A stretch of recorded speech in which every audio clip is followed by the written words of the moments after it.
1.3 पदार्थ की अवस्थाएं। अपने आसपास के पदार्थों को ध्यान से देखें। ये कितने प्रकार के हैं? हम पाते हैं कि पदार्थ अपने 3 रूप में होते हैं, ठोस, द्रव और गैस। पदार्थ की ये अवस्थाएं उनके कणों की विभिन्न विशेषताओं के कारण होती हैं। अब हम पदार्थ की तीनों अवस्थाओं के गुणों का विस्तार से अध्ययन करेंगे। 1.3.1 ठोस अवस्था। अब हम लोग पदार्थ के ठोस अवस्था के विषय में अध्ययन करेंगे। क्रियाकलाप 1.9 निम्नलिखित वस्तुओं को एकत्रित करें। पेन, किताब, सुई और लकड़ी की छड़। इन वस्तुओं के चारों ओर पेंसिल घुमाकर इनके आकार का रेखा चित्र बनाएं। क्या इन सभी का निश्चित आकार, स्पष्ट सीमाएं तथा स्थिर आयतन है? बिल्कुल है। इन पर हथौड़ा मारने, खींचने या गिराने से क्या होता है? क्या इनका एक दूसरे में विसरण संभव है? बल लगाकर इनको संपीड़ित करने का प्रयास करें। क्या इनका संपीड़न होता है?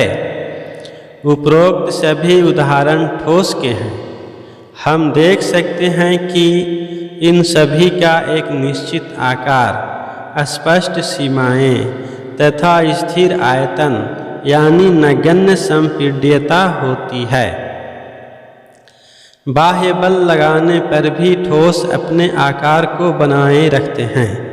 बल लगाने पर ठोस टूट सकते हैं, लेकिन इनका आकार नहीं बदलता, इसलिए ये दृढ़ होते हैं।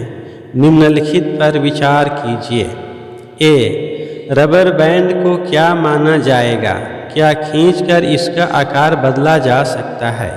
क्या ये ठोस हैं? Number B. विभिन्न आकार के बर्तनों में रखने पर चीनी और नमक उन्हीं बर्तनों के आकार ले लेते हैं। क्या ये ठोस हैं? Number C. स्पंज क्या है? यह ठोस है, लेकिन फिर भी इसका संपीड़न संभव है। क्यों? कि ये सभी ठोस ही हैं, क्योंकि बाह्य बल लगाए जाने पर रबर बैंड का आकार बदलता है और बल हटा लेने पर यह पुनः अपने मूल आकार में आ जाता है। अत्यधिक बल लगाने पर यह टूट जाता है। चाहे हम शर्करा या नमक को अपने हाथ में लें या किसी प्लेट या जार में रखें, इनके क्रिस्टलों के आकार नहीं बदलते हैं। स्पंज में बहुत छोटे छिद्र होते हैं जिनमें वायु का समावेश होता है। जब हम इसे दबाते हैं तो वे वायु बाहर निकलती है, जिससे इसका संपीड़न संभव होता है। 1.3.2 द्रव अवस्था। अब हम लोग पदार्थ के द्रव अवस्था के विषय में अध्ययन करेंगे। क्रियाकलाप 1.10 निम्नलिखित वस्तुओं को एकत्रित करें। ए. जल, खाना पकाने का तेल, दूध, जूस, शीतल पेय। बी. विभिन्न प्रकार के बर्तन। प्रयोगशाला के एक मापक सिलेंडर की सहायता से इन बर्तनों में 50 मिलीलीटर पर निशान लगा लें। इन द्रवों को फर्श पर डाल देने पर क्या होगा? किसी एक द्रव का 50 मिलीलीटर मापकर विभिन्न बर्तनों में क्रमशः एक एक करके डालें। क्या प्रत्येक बार आयतन एक समान रहता है? क्या द्रव का आकार एक समान रहता है? द्रव को एक बर्तन से दूसरे बर्तन में उड़ेलने पर क्या यह आसानी से बहता है? प्रेक्षण से हम पाते हैं कि द्रव का आकार नहीं, लेकिन आयतन निश्चित होता है। जिस बर्तन में इन्हें रखा जाए तो ये उसी का आकार ले लेते हैं। द्रव में बहाव होता है और इनका आकार बदलता है, इसलिए ये दृढ़ नहीं लेकिन तरल होते हैं। क्रियाकलाप 1.4 और 1.5 के संदर्भ में हमने देखा कि ठोस और द्रव का विसरण द्रव में संभव है। ठोस और द्रव एक दूसरे में मिलाया जा सकता है, ठोस को द्रव में मिलाया जा सकता है, संभव है। वातावरण की गैसें विसरित होकर जल में घुल जाती हैं और गैस भी जल में घुल जाती हैं अर्थात विसरित हो जाती हैं। ये गैसें विशेषतः ऑक्सीजन एवं कार्बन डाइऑक्साइड जलीय जंतुओं तथा पौधों के लिए अनिवार्य होती हैं। सभी जीवधारी अपने जीवन निर्वाह के लिए श्वास लेते हैं। जलीय जंतु जल में घुली ऑक्सीजन के कारण सांस लेते हैं। इस तरह से हम इस निष्कर्ष पर पहुँचते हैं कि द्रव में ठोस, द्रव और गैस तीनों का विसरण संभव है। ठोसों की अपेक्षा द्रव में विसरण की दर अधिक होती है।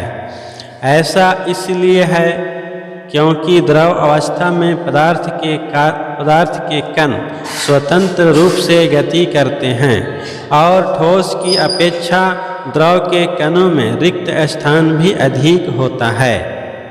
1.3.3 गैसीय अवस्था। अब हम लोग ठोस के गैसीय अवस्था का अध्ययन करेंगे। आपने कभी उस गुब्बारे वाले पर ध्यान दिया है जो गैस के एक ही सिलेंडर से बहुत सारे गुब्बारों में हवा भरता है?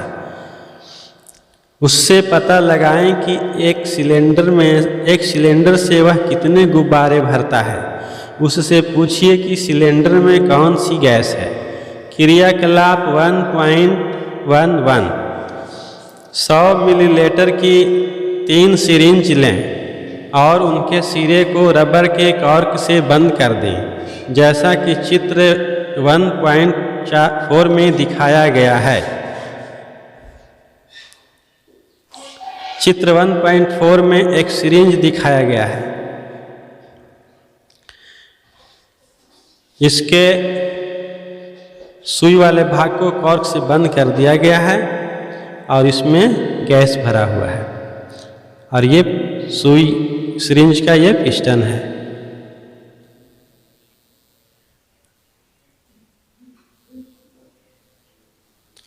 तो 100 मिलीलीटर की 3 सिरिंज लें और उनके सिरे को रबड़ के कॉर्क से बंद कर दें, जैसा कि चित्र 1.4 में दिखाया गया है। सभी सिरिंज के पिस्टन को हटा लें। पहली सिरिंज में हवा रहने दें, दूसरी में जल और तीसरी में चॉक के टुकड़े भर दें। पिस्टन को वापस सिरिंज में लगाएं। सिरिंज के पिस्टन की गतिशीलता आसान करने के लिए उस पर थोड़ी वैसलीन लगा दें। अब पिस्टन को सिरिंज में डालकर संपीड़ित करने की कोशिश करें।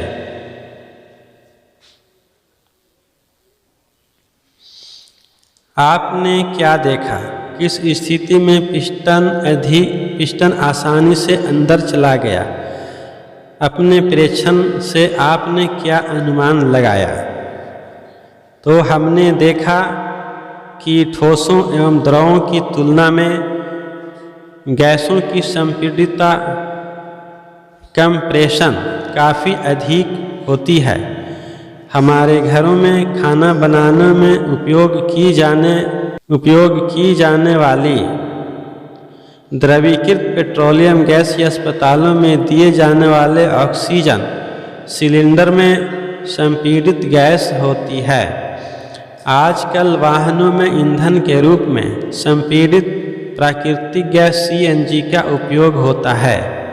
यहाँ पेट्रोलियम LPG का फुल फॉर्म होता है लिक्विड पेट्रोलियम गैस और CNG का फुल फॉर्म होता है कंप्रेस्ड नेचुरल गैस अर्थात संपीड़ित प्राकृतिक गैस।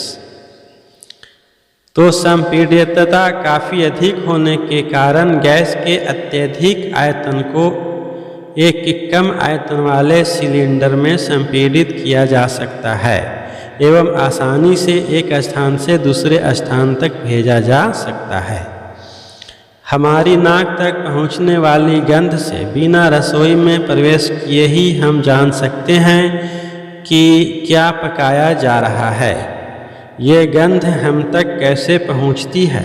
खाने की गंध के कण वायु में मिल जाते हैं और रसोई से फैलकर हम तक पहुँच जाते हैं। ये गंध के कण और दूर भी जा सकते हैं। पके हुए गर्म खाने की महक हमारे पास तक कुछ ही क्षणों में पहुँच जाती है। इसकी तुलना ठोस एवं द्रवों के मिश्रण से करें। कणों की तेज गति और अत्यधिक रिक्त स्थानों के कारण गैसों का अन्य गैसों में विसरण बहुत तीव्रता से होता है।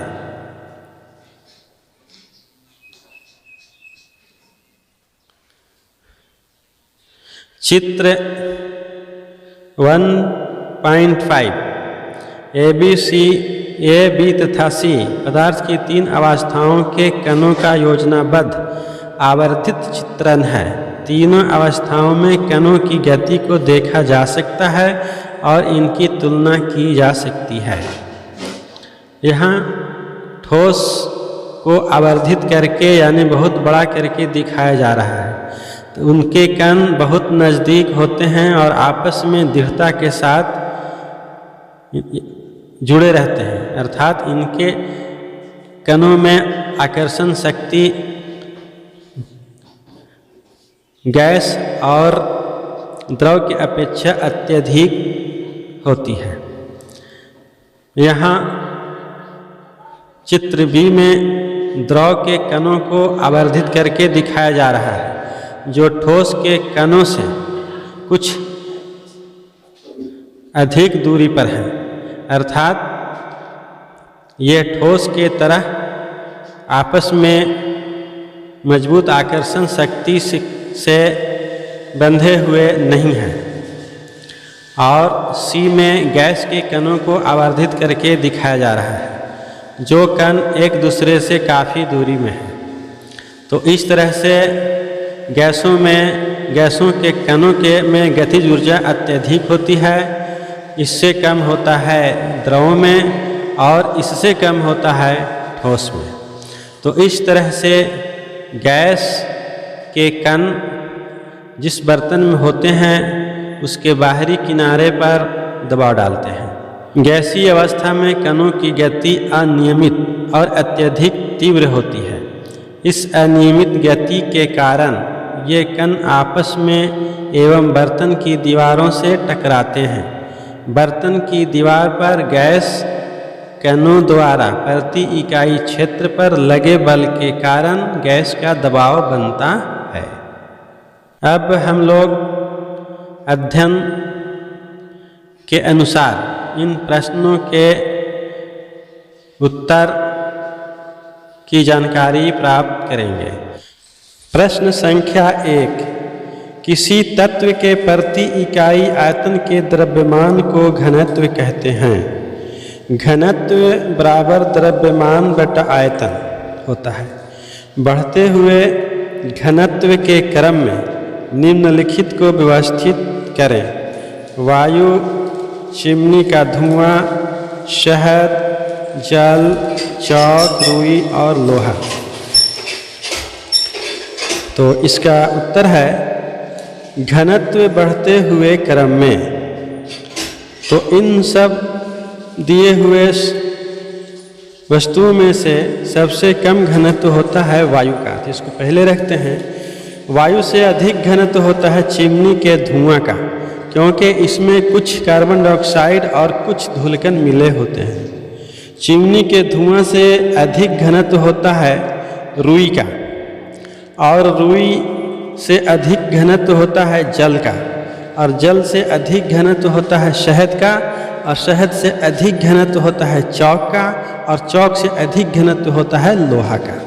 तो इस तरह से यहाँ इसे बढ़ते क्रम में, घनत्व के बढ़ते क्रम में दर्शाया गया है। अब प्रश्न संख्या 2 है, पदार्थ की विभिन्न अवस्थाओं के गुणों में होने वाले अंतर को सारणीबद्ध कीजिए। प्रश्न दूसरा का भाग बी है, निम्नलिखित पर टिप्पणी कीजिए। दृढ़ता, संपीड्यता, तरलता, बर्तन में गैस का भरना, आकार, गतिज ऊर्जा एवं घनत्व। तो उत्तर ए, पदार्थ की विभिन्न अवस्थाओं के गुणों में अंतर को निम्न सारणी में दर्शाया गया है। तो कॉलम 1 में गुण, कैरेक्टरिस्टिक, और कॉलम 2 में है ठोस, सॉलिड, कॉलम 3 में है द्रव, लिक्विड, और कॉलम 4 में है गैस। तो पहला है आकार। तो ठोस का आकार निश्चित एवं स्पष्ट सीमाएं होती हैं। द्रव का आकार निश्चित नहीं होता है, जिस बर्तन में रखे जाते हैं उसी का आकार ले लेते हैं, और गैस का कोई निश्चित आकार नहीं होता। दूसरा गुण है आयतन। तो ठोस का आयतन निश्चित होता है, द्रव का भी आयतन निश्चित होता है, लेकिन गैस का आयतन निश्चित नहीं होता। यह जिस बर्तन में रखी जाती है उसी का आकार एवं आयतन ले लेती है। तीसरा गुण है दृढ़ता या तरलता। ये दृढ़ होते हैं तथा बहते नहीं। ठोस दृढ़ होते हैं तथा बहते नहीं। द्रव दृढ़ नहीं होते बल्कि तरल होते हैं तथा बह सकते हैं। गैस बह सकती हैं, फ्लो कर सकती हैं। चौथा गुण है कणों के बीच आकर्षण बल। तो ठोस के कणों के बीच आकर्षण बल अधिकतम अर्थात मैक्सिमम होता है। द्रव के कणों के बीच आकर्षण बल ठोस से कम होता है, और गैस के कणों के बीच ठोस और द्रव दोनों से कम होता है, बहुत कम होता है। पांचवा गुण है कणों की स्थिति। तो ठोस के कण बहुत पास होते हैं। द्रव के कणों के बीच की दूरी ठोस से ज़्यादा होता है, अर्थात पर्याप्त रिक्त स्थान होता है। गैस के कणों के बीच की दूरी बहुत अधिक होती है, और रिक्त स्थान अर्थात ठोस और द्रव दोनों से ज़्यादा होता है। छठा गुण है संपीड्यता, कंप्रेसिबिलिटी। तो ठोस में संपीड्यता नगण्य होता है, द्रव में संपीड्यता कुछ होता है, अर्थात ये संपीडनीय होता है, और गैस में बहुत अधिक संपीडनीय होता है, ये हाईली कंप्रेसिबल होता है। सातवां गुण है विसरण। तो ठोस में विसरण का जो गुण है, एक ठोस पदार्थ दूसरे ठोस पदार्थ के साथ विसरित नहीं होता। द्रव में ठोस तथा गैसों का विसरण होता है। द्रव में ठोस तथा गैसों अर्थात इन दोनों का विसरण होता है, और गैस में गैसों का अन्य गैसों के साथ विसरण तीव्रता के साथ होता है। अब हम लोग दिए गए शब्दों पर टिप्पणी के विषय में पढ़ते हैं।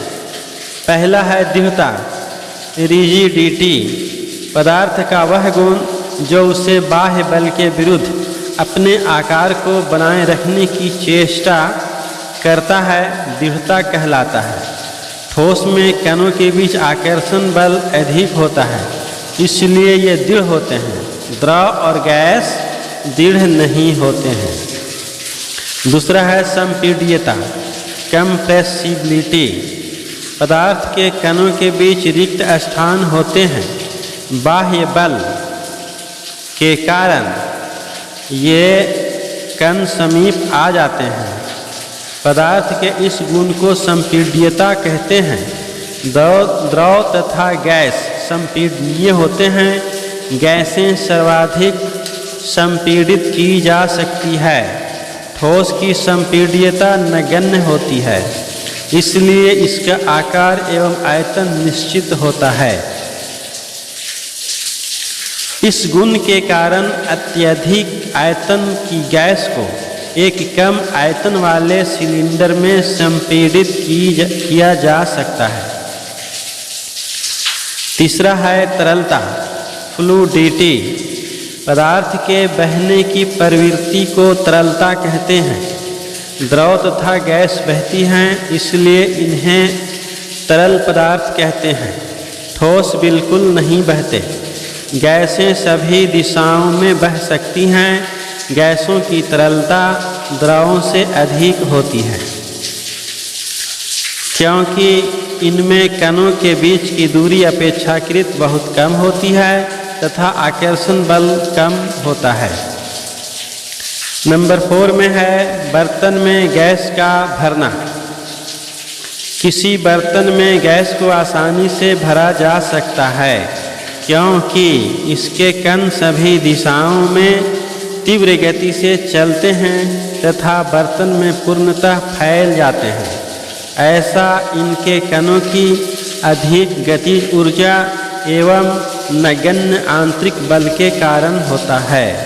नंबर 5 में है आकार, शेप।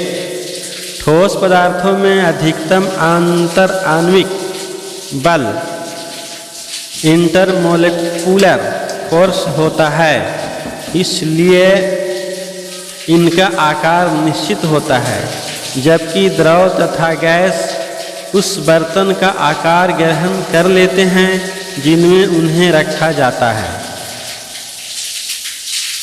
इनका आकार निश्चित नहीं होता।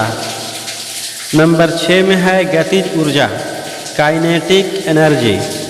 पदार्थ के कणों की गति के कारण उसमें ऊर्जा का आना गतिज ऊर्जा कहलाती है।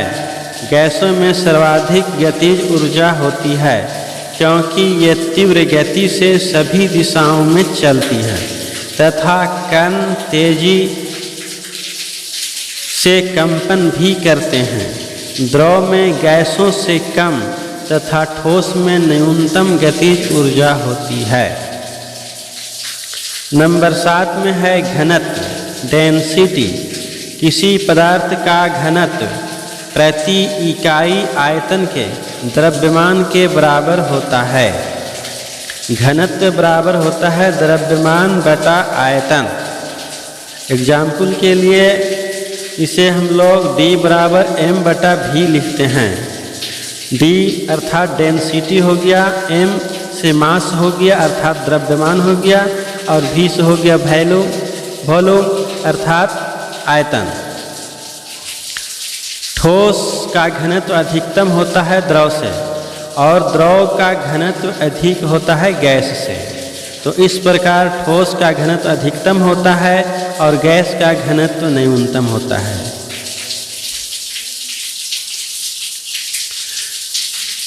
प्रश्न नंबर 3, कारण बताएं। गैस पूरी तरह उस बर्तन को भर देती है जिसमें इसे रखते हैं। तो इसका कारण है कि गैसों के कणों की गतिज ऊर्जा अत्यधिक तथा इनके बीच आकर्षण बल नगण्य होने के कारण वे सभी दिशाओं में तीव्र गति से विचरण कर सकती हैं तथा जिस बर्तन में रखी जाती हैं उसे पूरी तरह भर देती हैं। नंबर B, गैस बर्तन की दीवारों पर दबाव डालती है। तो इसका कारण है गैसीय अवस्था में कणों की गति अनियमित और तीव्र होती है। इस कारण ये कण आपस में एवं बर्तन की दीवारों से टकराते हैं। बर्तन की दीवार पर गैस कणों द्वारा प्रति इकाई क्षेत्र पर लगे बल के कारण गैस का दबाव बनता है।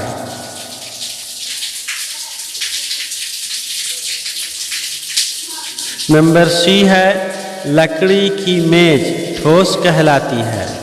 तो इसका कारण है कि लकड़ी की मेज ठोस कहलाती है क्योंकि एक दृढ़ वस्तु है जिसका आकार एवं आयतन निश्चित है, इसकी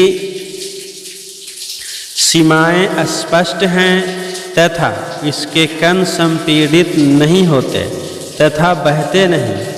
ये सभी गुण यह दर्शाते हैं कि लकड़ी की मेज एक ठोस पदार्थ है। नंबर डी में लिखा हुआ है हवा में हम आसानी से अपना हाथ चला सकते हैं, लेकिन एक ठोस लकड़ी के टुकड़े में हाथ चलाने के लिए हमें कराटे में दक्ष होना पड़ेगा। तो इसका कारण है हवा में हम आसानी से अपना हाथ चला सकते हैं क्योंकि हवा के कणों के बीच अत्यधिक रिक्त स्थान अर्थात कण बहुत दूर दूर होते हैं तथा कणों के बीच आकर्षण बल बहुत कम नगण्य होता है, इसलिए बहुत कम बाह्य बल से उसे हटा सकते हैं, जबकि ठोस लकड़ी के टुकड़े के कण बिल्कुल पास पास बंधे क्लोजली पैक्ड होते हैं तथा मजबूत आकर्षण बल के कारण दृढ़ संरचना बनाते हैं, जिसे तोड़ने के लिए अत्यधिक मात्रा में बल प्रयोग करना पड़ता है, जैसा कि कराटे में दक्ष लोग करते हैं। प्रश्न नंबर 4, सामान्यतः ठोस पदार्थों की अपेक्षा द्रवों का घनत्व कम होता है, लेकिन आपने बर्फ के टुकड़े को जल में तैरते हुए देखा होगा। पता लगाइए ऐसा क्यों होता है। इसका उत्तर है बर्फ पानी के जमने से बनती है, जिसकी संरचना में अत्यधिक रिक्त स्थान रह जाते हैं जो पानी में नहीं होते। यह पिंजरे की तरह केज लाइक संरचना बना लेती है, जिससे इसका आयतन उतनी ही मात्रा के जल से अधिक हो जाता है तथा आयतन के बढ़ने से घनत्व जल से भी कम हो जाता है। अतः बर्फ के टुकड़े जल पर तैरने लगते हैं।